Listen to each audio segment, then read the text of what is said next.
বিরতির পর স্বাগত। এবার চোখ রাখছে ঊনকোটির দিকে। ঊনকোটি জেলা অর্থ কমিশনের উদ্যোগে এক রিভিউ মিটিং এর আয়োজন করা হয় কৈলাসহর সার্কিট হাউসের কনফারেন্স হল ঘরে। এই রিভিউ মিটিং এ উপস্থিত ছিলেন রাজ্য অর্থ কমিশনের চেয়ারম্যান তথা রাজ্য আরডি দপ্তরের সেক্রেটারি অভিষেক সিং, অর্থ কমিশনের মেম্বার সেক্রেটারি আকিঞ্জন সরকার সহ অর্থ কমিশনের সদস্য ডক্টর পল্লব কান্তি ঘোষাল। এছাড়া আরো বেশ কয়েকজন উপস্থিত ছিলেন।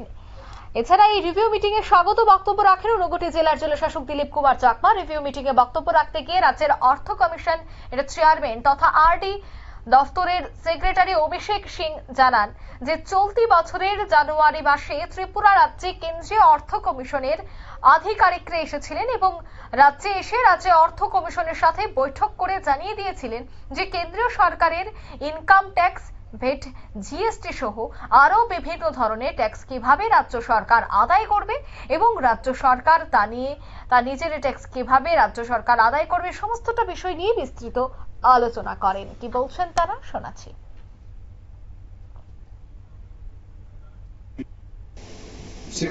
স্টেট ফাইন্যান্স কমিশন এই 7 জানুয়ারি এটা কনস্টিটিউশন করা হয়েছিল এবং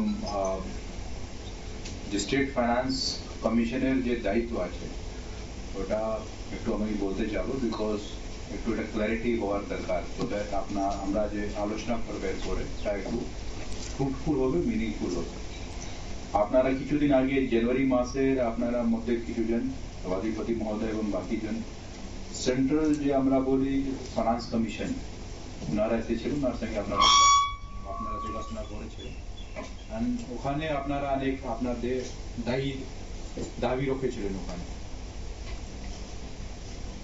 তো গভর্নমেন্ট অফ ইন্ডিয়া যে ট্যাক্স কালেকশন করে, ওই ট্যাক্স কালেকশন করার পরে কিভাবে ওই ট্যাক্সটা ভারত সরকার মধ্যে আর স্টেট গভর্নমেন্ট মধ্যে এটা ভাগ করা হবে ওটা ডিসাইড করে, ওটা অ্যাডভাইস করে সেন্ট্রাল ফাইন্যান্স কমিশন, যে এখন 16 ফাইন্যান্স কমিশন কনস্টিটিউট হয়েছে আর তারা এটা এই অক্টোবর মাসে ওনাদের রিপোর্ট জমা দেবে।